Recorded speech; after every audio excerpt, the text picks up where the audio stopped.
Video kali ini Mimin akan membahas soal-soal fisika untuk seleksi P3K Guru Fisika. Jadi ini masih terusan dari video di part 2 sebelumnya ya. Yuk langsung aja kita mulai videonya. Pada suhu T dan tekanan P, gas ideal memiliki massa jenis ρ. Jika tekanan gas dinaikkan menjadi 2P dan suhunya diturunkan menjadi 0,5 T, maka massa jenis gas adalah, oke, kita tuliskan yang diketahuinya dulu ya. Jadi tekanan gasnya naik, berarti kita bisa tuliskan P2 sama dengan 2P. Oke. Dan T2-nya itu menjadi 0,5 T. Dan yang ditanya adalah massa jenisnya itu menjadi berapa kalinya gitu kan. Nah, karena di sini adalah berhubungan dengan teori kinetik gas. Oke, berarti kita langsung ke rumus. Jadi rumus V itu rumus apa? 3 kT per M atau sama dengan akar 3P per ρ. Min, kenapa pakainya rumus ini? Iya, harus pakai rumus ini karena ya ini teori kinetik gas. Kalaupun nanti kalau mau pakai cara lain itu boleh aja. Selama nanti besaran-besaran di dalam rumusnya itu ada semua sesuai di soalnya. Jadi kita bisa tuliskan kalau di sini 3 kT per M sama dengan 3P per ρ. Ya. Nah, karena di sini yang diubah hanya massa jenis, tekanan dan suhu, berarti ini kita coret aja nih yang nggak kepake. Nah, berarti kan sisa T sama dengan 3P per ρ. Oke, berarti kita bisa tuliskan menjadi 3 yang juga dicoret ya. T sama dengan P per ρ. Ya. Kita kalau mau nulis perbandingan kita ubah ke satu sisi aja. Jadi kalau kita ubah ke satu sisi jadinya ρ dikali T per P sama dengan konstan. Konstan artinya ya P2 per ρ2 dikali T2 per P1 kayak gitu. Berarti kita langsung masukkan aja. Kita anggap ininya 1, di sini 1. Rho satunya berapa? Rho satunya kan tetap rho ya. Dikali T satunya kita tetap tuliskan T aja, T kecil. Per P1, P1-nya itu tadi P kecil ya. Sama dengan rho 2, berarti rho 2 dikali T1, T2-nya 0,5 T per P1, P2-nya berarti P2-nya itu dapatnya 2P. Berarti kita coret nih P-nya. T-nya kita coret. Sehingga didapatkan rho 2 sama dengan 2 rho per 0,5 kan. Jadinya rho 2 sama dengan 4 rho. Berarti nanti langsung aja jawabannya itu yang Next ke soal selanjutnya. Diagram PV dari gas ideal yang mengalami proses termodinamika ditunjukkan pada gambar berikut. Oke. Jika kalor yang diserap reservoir suhu tinggi adalah 1200 joule. Berarti di sini yang diserapnya itu adalah 1200 joule ya. Maka perbandingan antara kalor yang dilepas, jadi ingat yang di atas itu adalah yang diserap, yang di bawah adalah yang dilepas. Dan W-nya ini adalah usahanya. Usahanya ya. Oke. Jadi cara ngerjainnya kita harus tahu dulu aja efisiensi untuk mesin sesuai di grafiknya tersebut. Ya, jadi mungkin banyak yang masih belum tahu. Jadi A ke B ini itu dinamakan sebagai proses isotermal. Dan B ke C-nya itu disebut sebagai adiabatik. Dan kebalikannya ya. Nanti C ke D-nya itu disebut sebagai isotermal tapi kompresi. Dan D ke A-nya itu disebut adiabatik tapi kompresi. Kalau tadi kan pemuaian. Nah, berarti kita langsung hitung dulu aja ke efisiensinya. Efisiensi rumusnya apa? Efisiensi itu kan rumusnya 1 min, kan bisa Q1 per Q2 ya, tapi karena di sini yang baru diketahui T1 sama T2 berarti kita tuliskan aja T2 per T1. Pokoknya T kecil per T tinggi ya. Ya udah kita masukkan 1 min T2-nya itu adalah 27 derajat Celcius. Ingat 27 derajat Celciusnya kita ubah ke Kelvin. 300 Kelvin dan yang 227-nya itu menjadi 500 Kelvin ya. Kita substitusikan ke soalnya. Jadinya 300 per 500 sama dengan 1 min 3 per 5. Atau sama aja hasilnya 2 per 5 ya. 2 per 5 itu berapa? 0,4. Seperti itu. Oke, berarti etanya itu atau efisiensinya itu bernilai 0,4. Nah, kemudian selain rumus yang ini harus ada satu rumus lagi yang Bapak Ibu semuanya harus ingat ya.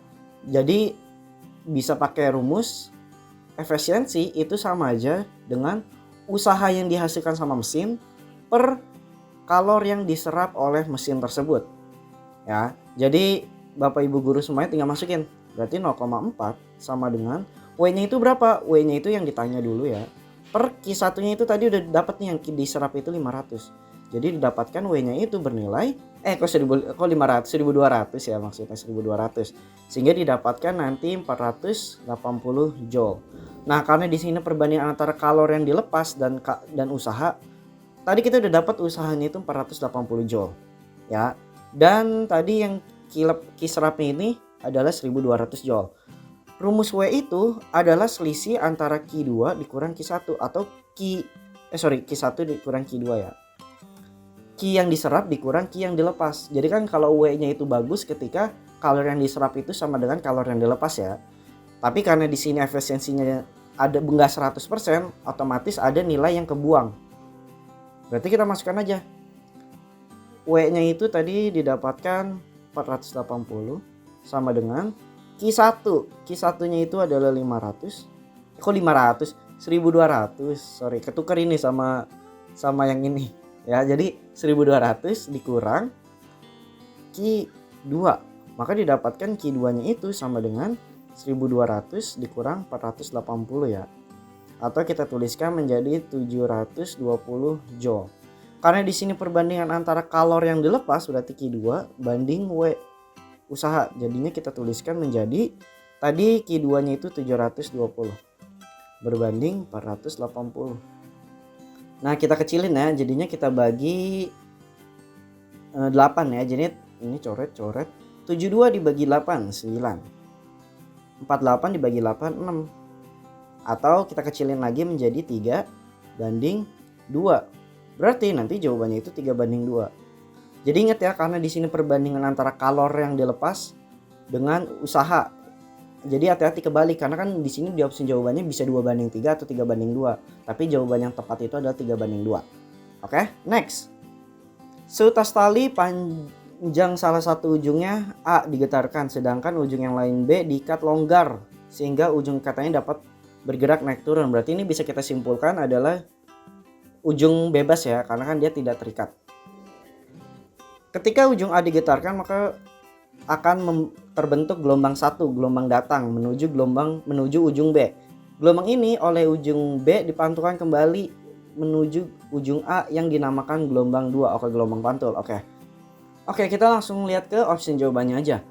Yang A, kedua gelombang memiliki arah rambat, kecepatan dan fase yang sama. Tidak tepat ya. Karena arah rambat itu kebalikannya. Karena kan gini, ketika ada gelombang datang, maka akan dipantulkan ke arah kiri. Berarti cari aja yang arah rambatnya itu beda. Berarti kita lihat yang B-nya dulu ya. Kedua gelombang memiliki kecepatan yang sama, tetapi arah rambat dan fasenya berlawanan. Fasenya itu sama ya. Yang C, kedua gelombang memiliki arah rambat yang sama. Salah, harusnya kan berbeda arah rambatnya ya. Yang D, kedua gelombang memiliki arah rambat yang berlawanan. Oke. Tetapi kecepatan dan fasenya itu sama. Benar, berarti jawabannya D. Kita buktikan yang E-nya dulu. Kedua gelombang memiliki fase sama, tetapi kecepatan dan arah rambat yang berbeda. Berarti ini salah. Oke, next ke soal selanjutnya. Perhatikan grafik gelombang mekanik di bawah ini. Bila AB ditempuh dalam waktu 8 second, AB oke. Maka persamaan gelombangnya A ke B ini menempuh gelombang itu ada 2 ya. Jadi kita langsung masukkan aja. T itu rumus apa? T per M. T-nya itu 8 second dan M-nya itu adalah banyaknya gelombang, yaitu ada 2. Sehingga didapatkan 4 second. Lambda itu sama aja X per N. X-nya itu adalah 2 meter. Karena 2 meternya dari A ke B berarti sama. N itu 2 ya. Sehingga didapatkan 1 meter. Nah, di sini ditanya adalah fungsi gelombangnya. Berarti kita hitung untuk omega sama K-nya dulu ya. Omega rumusnya apa? 2pi per T. 2pi per T-nya itu tadi dapatkan 4. Sehingga didapatkan 0,5 pi. Kemudian T-nya itu adalah T-nya K-nya. K-nya itu adalah, ntar Mimin hapus dulu. Nah, K-nya itu adalah 2pi per lambda. 2pi per lambdanya itu tadi dapatkan 1 meter sama dengan 2pi. Rumus awal fungsi awal gelombang kan gini, A sin omega t plus minus kx. Nah, A-nya ini amplitudenya itu karena dia arahnya itu dimulai ke atas duluan, berarti kita tuliskan positif. Berarti positif 3 cm karena di sini 3 cm ya. Sin omega, omeganya itu 0,5 pi t. Karena di sini arah rambatnya itu bergerak ke kanan, berarti hasilnya itu negatif K-nya. Jadi kita tuliskan negatif. K-nya itu 2pi x. Sekarang tinggal kita cocok ini ke soalnya. Tapi karena di sini satuannya masih dalam meter ya, dan ini 3-nya itu masih dalam sentimeter. Berarti harus kita ubah dulu ya. Kita ubah jadinya 0,03 sin pi-nya kita keluarin 0,5 t min 2x. Apakah ada jawabannya? Ya jawabannya itu yang B, seperti itu. Masih ngerti lah ya, oke. Next, fata morgana dapat diamati ketika siang hari yang panas di kejauhan di atas jalan aspal yang panas. Kelihatan seolah-olah ada genangan air sehingga terbentuk pemantulan cahaya. Pemantulan cahaya ini terjadi karena, ini sebenarnya udah pernah Mimin bahas ya di feed Instagram tentang fenomena fata morgana ini, tapi ini di dalam bentuk soal. Oke, kita bahas aja langsung. Yang A, aspal adalah pemantul cahaya yang baik. Jawabannya itu adalah salah.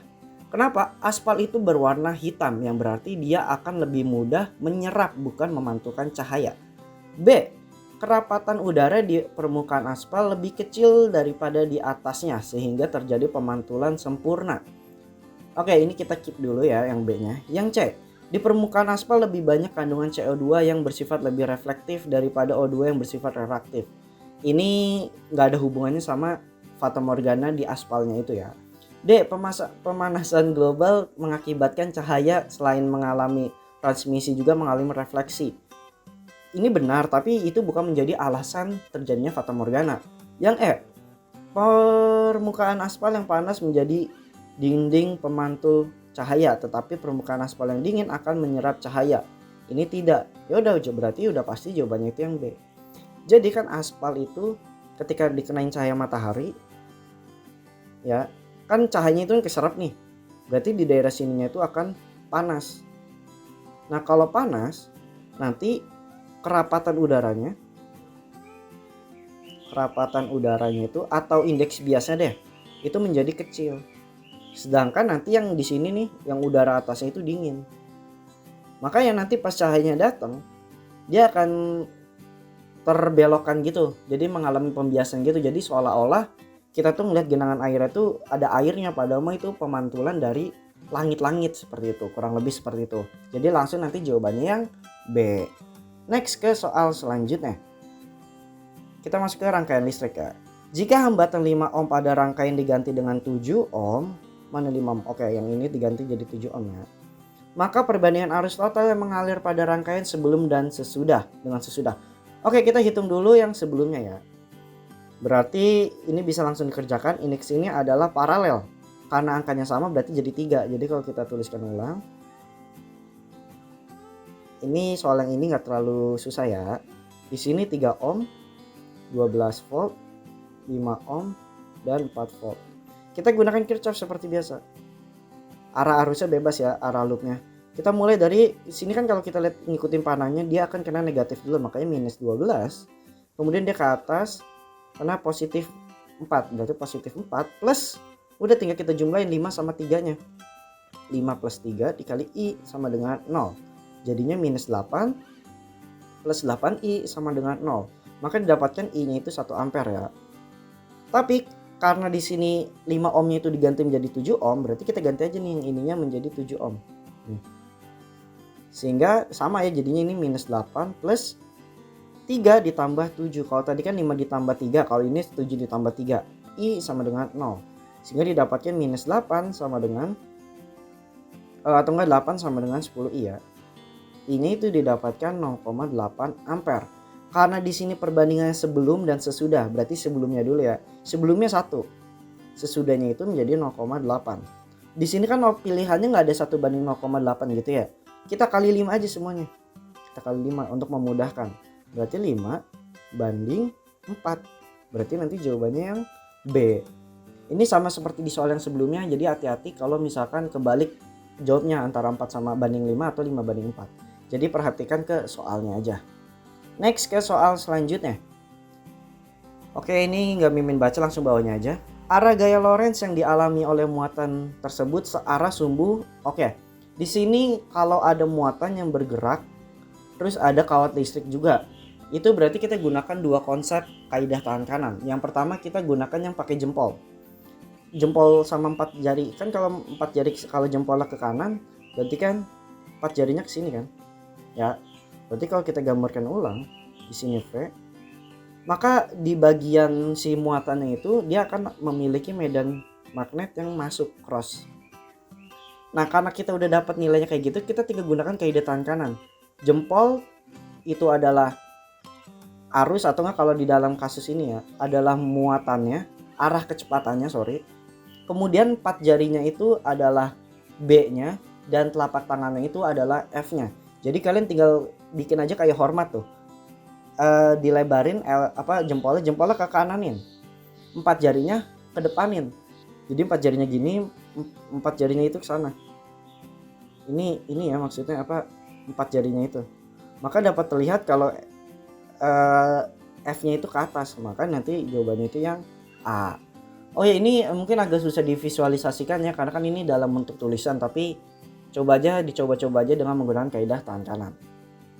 Next, muatan listrik Q1 10 mikrokolom. Oke, kita tulis 10 mikrokolom. Q2 20 mikrokolom.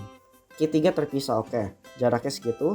Agar gaya kolom yang bekerja pada muatan Q2 bernilai 0, maka muatan Q1 adalah, oke, ini langsung aja ya. Muatan Q1 dengan Q2 itu positif, berarti tolak menolak. Artinya Mimin tulisnya di bawah aja ya biar nggak kecoret. Berarti ke kanannya itu ada F23 dan di sini itu ada F12. Kemudian Q2 sama Q3-nya ini kan Q3-nya kan nggak diketahui ya positif atau negatifnya. Tapi bisa kita simpulkan kalau misalkan di sini agar nilainya itu 0, pasti arahnya harus kebalikannya. Maka di sini harus F23. Maka ke sini akan ada F32. Nah, karena di sini udah jelas arahnya itu kebalikannya, maka kalau di sini positif, maka di sini juga positif. Berarti muatan pertama itu kita dapatkan positif ya. Nah, untuk melihat berapa nilainya, kita langsung gunakan aja. F23 itu nilainya akan sama dengan F32. Ini F21 ya maksudnya ya. Sorry. F21. Karena kan nilainya harus 0, berarti nilainya harus sama. Kita masukkan Q2 kali Q3 per R23 kuadrat.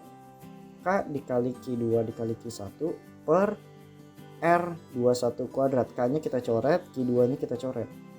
Q3-nya kita masukkan. Q3-nya kan nggak dapat ya. Per R23 itu 0,5A. Ingat dikuadratkan karena banyak yang keliru nih kuadratnya. Q1-nya 10 per R21 itu A kuadrat doang. Oke. Nah, kalau udah kayak gini kita tinggal coret aja ininya. Jadinya kan kita dapatkan Q3 sama dengan 10 dikali 0,25 dikali A kuadrat per A kuadrat kan. Ini kita coret. Berarti Q3-nya itu didapatkan 2,5. Karena tadi Q1-nya itu masih dalam mikrokolom, berarti di sini nanti jawabannya mikrokolom. Tadi udah dapat jenis muatannya itu positif, berarti nanti jawabannya positif 2,5 mikrokolom. Berarti jawabannya yang A. Seperti itu.